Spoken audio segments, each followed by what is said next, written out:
Bom, vamos para o vídeo de número 12.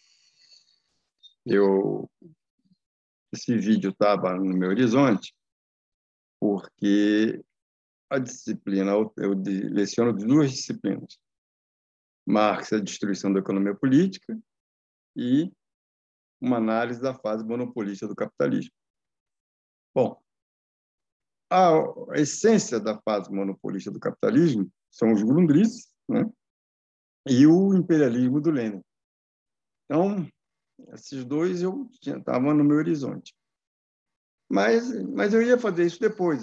Antes de fazer esse vídeo, eu ia o vídeo do Tiago sobre a monografia dele, que eu acho que aí fechava a disciplina Marx, a destruição da economia política, com o parênteses, né, de que está no vídeo 11, que fala do Lenin, né, porque o Jean Espanhol, meu amigo, criticou que eu tinha deixado o Lenin mal na fita no vídeo 10, né?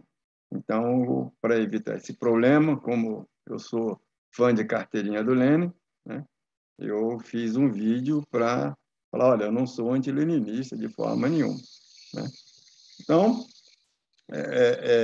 eu ia deixar para depois do vídeo do Tiago fazer o vídeo sobre o Grundrisse. Mas, recentemente, fazendo uma exposição para uns amigos, um deles, o João Paulo Lanzarini, falou, olha, interessante, eu agora não tenho mais dúvida de que para o Marx não tem saída fora da revolução, né? Para o Marx só a revolução faz sentido. Desculpa, não preciso tomar um cafezinho, né? Aí, eu nunca tinha percebido nessa perspectiva os Grundrisses, né? Porque eu uso os Grundrisses para mostrar o futuro do capitalismo, né? Mas nunca tinha feito essa relação com o caráter revolucionário. É interessante essa observação do João Paulo. E o terceiro motivo, né, é que o que está acontecendo na Ucrânia, né? A guerra imperialista é uma coisa importantíssima a gente entender o Lenin para entender o que está acontecendo na Ucrânia, né? Então, preciso, quer dizer, colocou, né, na ordem do dia fazer o vídeo sobre imperialismo, né? Então, vou fazer aqui o vídeo sobre o Grundrisse, que ajuda a entender um pouco mais a questão do imperialismo, Lenin, Marx, entender essa relação, né? Então, vamos começar aqui. Deixa eu pôr aqui.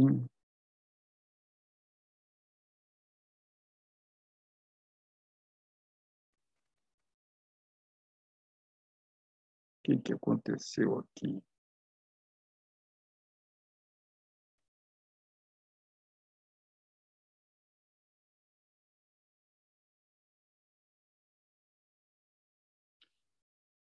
Vamos, né? Karl Marx, Grundrisse, né? Vamos. A edição que eu uso é a edição da Penguin, né? New Left Review, Penguin Books, de 1937. Só da minha geração vai lembrar dos Student Edition da Penguin, né? Que eram os livros acessíveis aos estudantes nos anos 70. Mas antes eu vou mexer com dois textos, fazer referência a dois textos do Karl Marx. O 16 sobre a economia política de James Mill, os manuscritos econômicos filosóficos. Por que eu quero mostrar isso? Porque ali Marx trabalha com força a questão do trabalho estranhado, né? O que é o trabalho estranhado? É o trabalho em que não nos reconhecemos. É o trabalho feito exclusivamente para ganhar a vida. Conceitualmente, o trabalho estranhado é a origem da propriedade privada e do assalariamento. Quem quiser entender isso melhor, vá ao vídeo 4, que lá isso está explicadinho, né? O trabalho estranhado, o que é? É a fonte do martírio da vida, né? A produção da vida, né, feita para exclusivamente ganhar a vida, a produção da vida em que não nos reconhecemos no ato de produzir a vida, que nos degradamos, é o martírio da vida, né?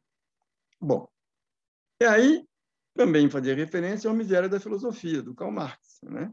Aqui nós vamos tratar especificamente o capítulo 2, a metafísica da economia política, e o parágrafo 2, a divisão do trabalho e as máquinas, né? O que diz o Marx ali? quando, na Inglaterra, o mercado tomou um desenvolvimento tal que o trabalho manual já não bastava para abastecê-lo, sentiu-se a necessidade das máquinas. Né? Um golinho do café aqui. Sonhava-se com a aplicação da ciência mecânica que se completara no século XVIII. A oficina automática teve seu início assinalado por atos que não podiam ser menos filantrópicos, ou seja, nauseantes, né? Repugnantes. As crianças eram obrigadas a trabalhar sob ameaça de chicote. Era objeto de tráfico, fazendo-se contratos com as casas de órfãos. É algo absolutamente nauseante, repugnante. Aboliram-se todas as leis sobre a aprendizagem dos operários, porque, usando-se a linguagem do Proudhon, já não se tinha mais necessidade, senão de operários sintéticos, operários desqualificados.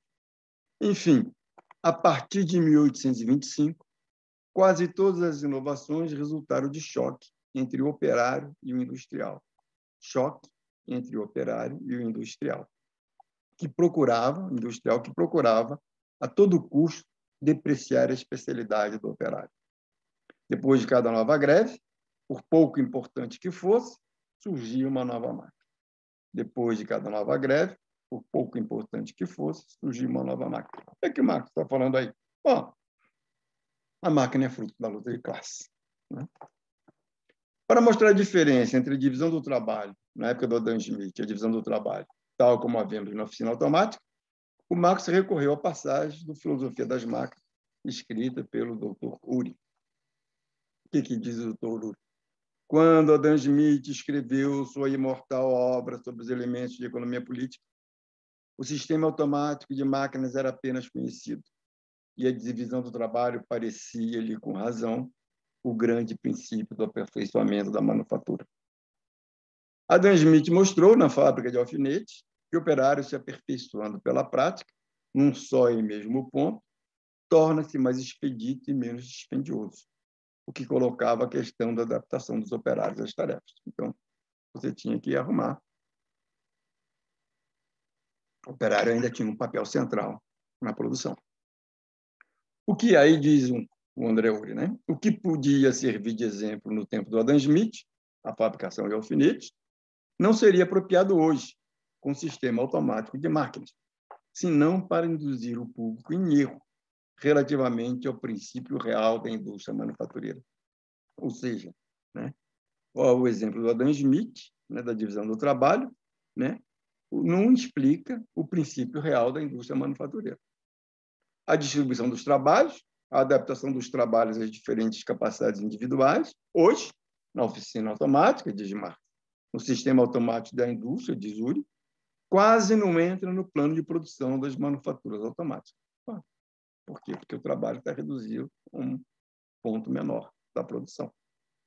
A distribuição dos trabalhos, a adaptação dos trabalhos às diferentes capacidades individuais, quase não entra no plano de produção das manufaturas automáticas. Ao contrário, em todos os lugares onde um processo qualquer exige muita destreza e a mão segura, ele é retirado do braço demasiado hábil do operário, né? Que muitas vezes é inclinado à irregularidade de vários gêneros. Luta de classe na veia aí, não tem discussão. O princípio do sistema automático é, pois, substituir a mão de obra pela parte mecânica, substituir a divisão do trabalho entre os artesãos pela análise de um processo em seus princípios constituintes. De acordo com o sistema de operação manual, a mão de obra era geralmente o elemento mais dispendioso de um produto qualquer. Mas com o sistema automático, os talentos do artesão vão sendo progressivamente substituídos pela presença de simples vigilantes de mecânica. Você acaba com o talento do artesão, do trabalhador, e transfere isso para a máquina. O que passa a ser o trabalho? Trabalho de supervisão de máquina.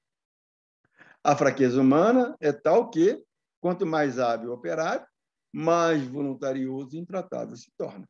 Menos indicado para um sistema mecânico, seus repentes, se caprichosos, podem causar um mal considerável. É luta de classe, na veia aí, está dizendo o doutor André Uri e o Marx, endossando. O sistema automático decompõe um processo, reduzindo aos seus princípios constitutivos, submete todas as partes em que é dividido ao funcionamento de uma máquina automática. Isso que a gente vai ver no notebook, ele repetindo a mesma coisa. Assim, pode confiar essas mesmas partes elementares a uma pessoa dotada de uma capacidade ordinária. Né? O que você está fazendo? Está desqualificando o trabalho, aquele artesão especial, aquele trabalho específico, né? Que era um dom, né? Deixa é transferido para a máquina e você pode pôr qualquer um para fazer, porque o cara vira apenas um apertador de botão da máquina. Então, o que diz o Miséria da Filosofia? A luta de classe leva à substituição do trabalho direto pela máquina. Como é que você faz isso? Com a decomposição do processo de trabalho e a transferência de cada passo para as máquinas. Isso implica numa desqualificação do trabalho, porque ele fica reduzido à supervisão de máquina. O trabalho passa a ser o trabalho de supervisão de máquina. Ora, o que o Marx faz no notebook 6 do Grundrisse? Desenvolve, detalha e aperfeiçoa isso que ele expôs no Miséria da Filosofia, endossando o trabalho do Dr. André Uri.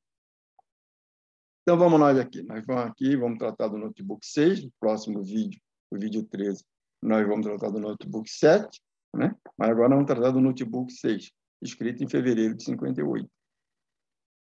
A primeira explicação que preciso dar é que a edição que eu uso é da Penguin, né? Da New Left Review e Pelican Books, né? Coisa dos anos 70, os estudantes tinham acesso a isso, era Student Edition, né? Mas você tem uma edição em português da Boitempo, né? A primeira citação que eu faço está na página 585 da edição da Penguin, né? Num capítulo que começa na página 557 com o título de Chapter on Capital, Continuation. Esse capítulo, né, da página 500, começa na página 557 da Penguin, né? Na Boitempo começa na página 454 e tem o título de Teoria sobre Mais Valor e Lucro, né? A diferença, né, entre essas duas edições, me parece que está na ausência, na edição brasileira, da apresentação com cerca de 65 páginas, escrita pelo Martin Nuckelhoff, né? E a primeira citação que eu faço em sala de aula, extraída da página 585 da edição da Penguin, está na página 486 da edição da Boitempo, que começa com os seguintes dizeres: o capital produtivo ou modo de produção correspondente ao capital só pode existir em duas formas, manufatura ou grande indústria. Então, vamos nós aqui. Capital produtivo, modo de produção que lhe é correspondente.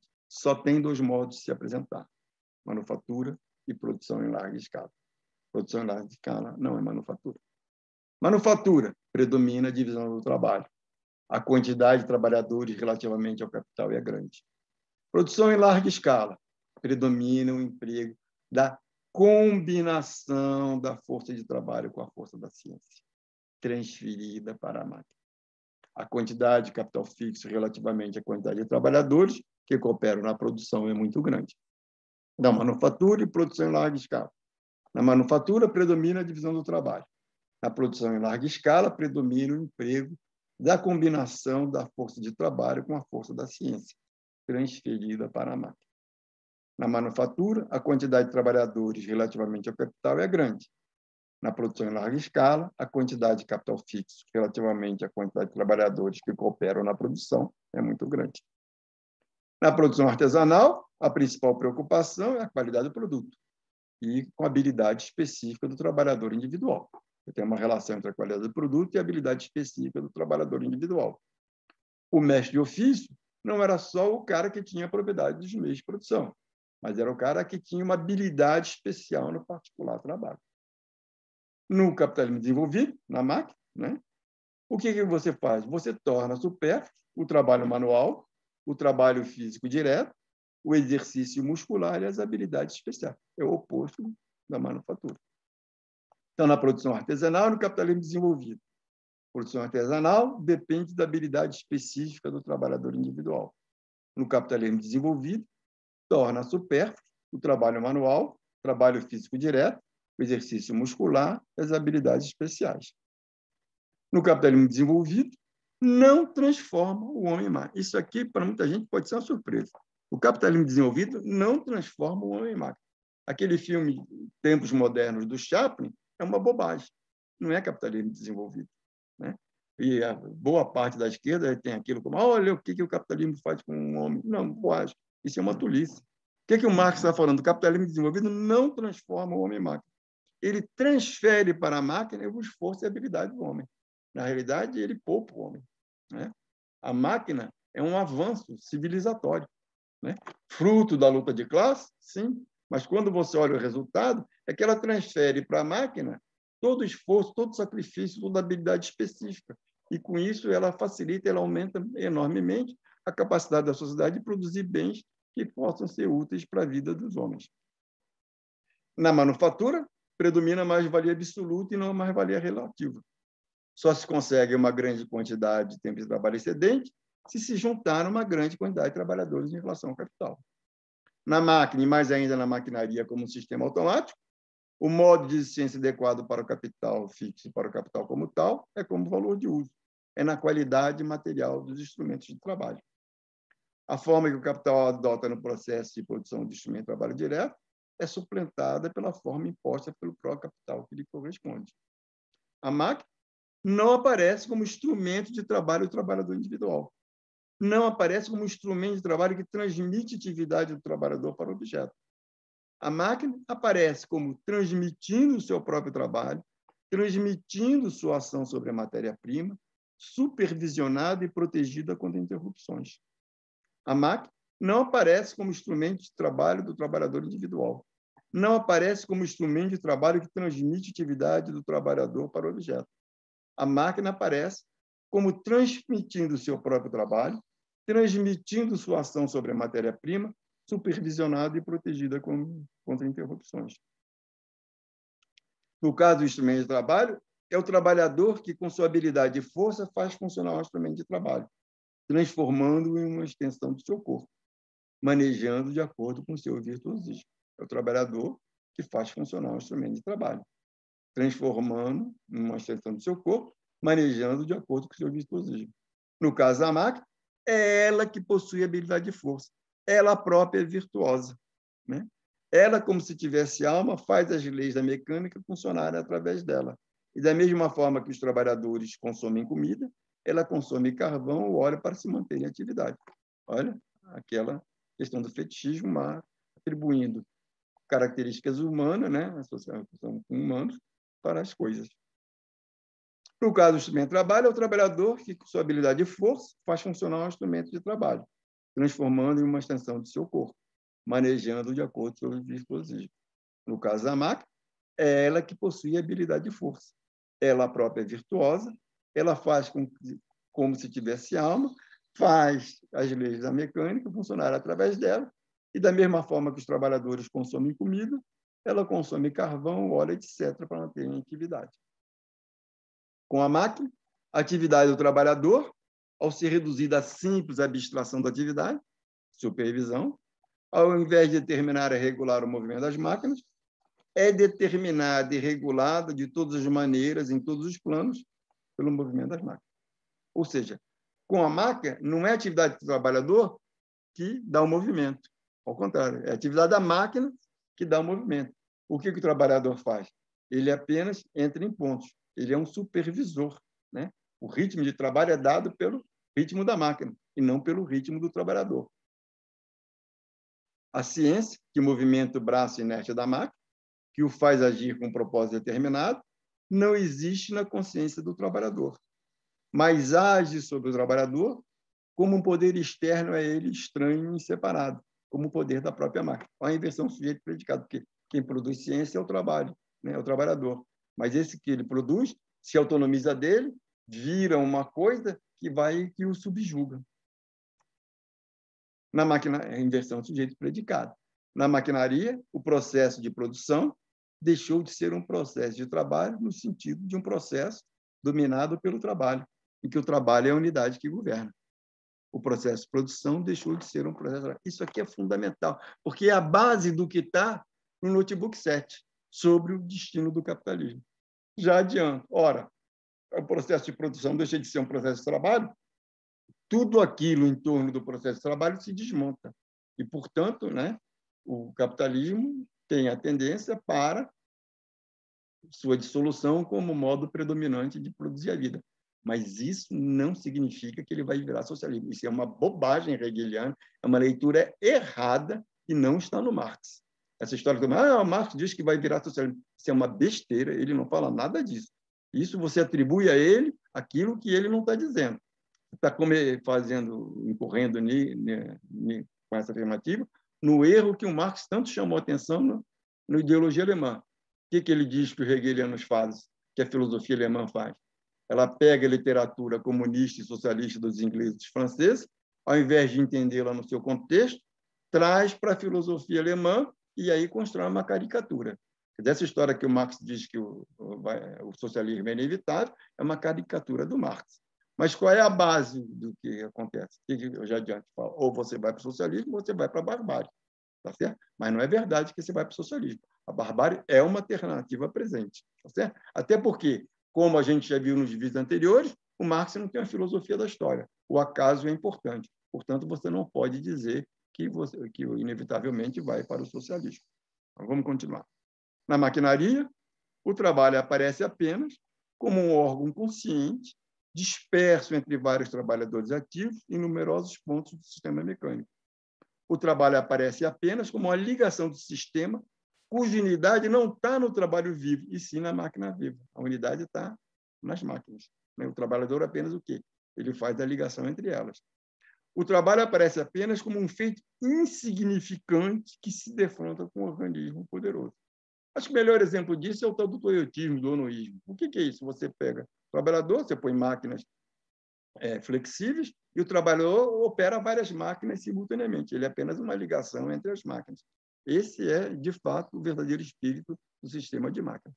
E, no final, ao final, né, o que você tem?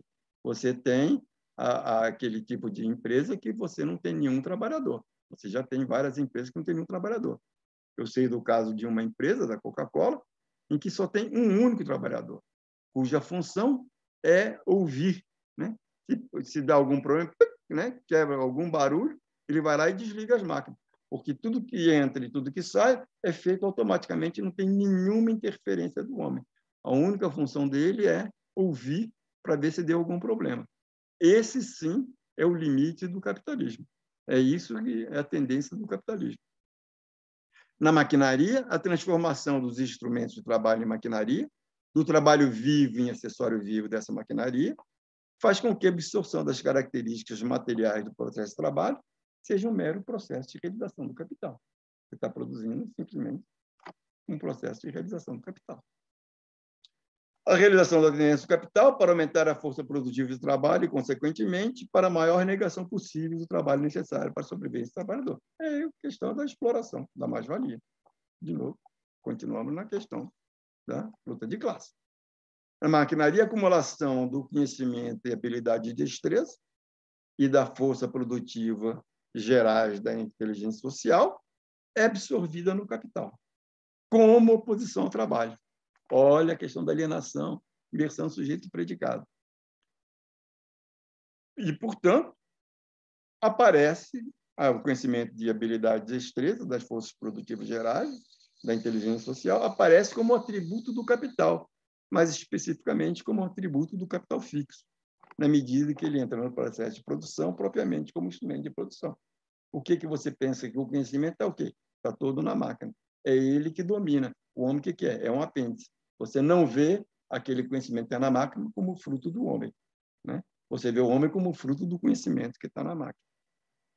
A forma mais adequada do capital, na medida em que se considera a relação do capital com ele próprio, né? A maquinaria aparece como a forma mais adequada do capital fixo. O capital fixo aparece como a forma mais adequada do capital como tal, né?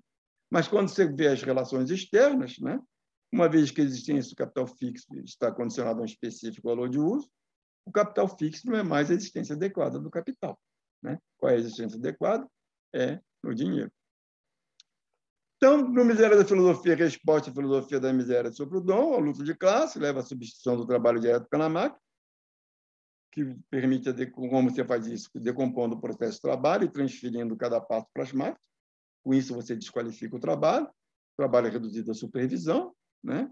E no notebook 6, o que o Marx fez? Desenvolveu, detalhou e aperfeiçoou isso. Bom, deixa eu aqui.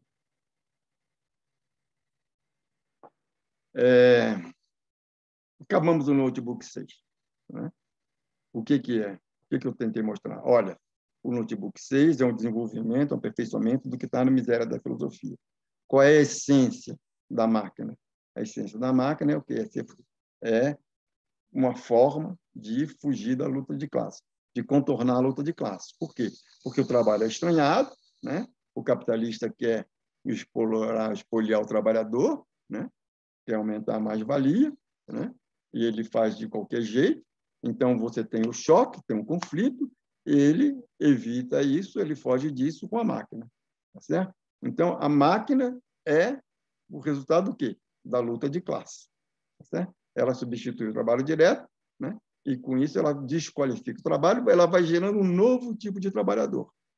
As consequências disso nós vamos ver no notebook 7, que é o próximo vídeo.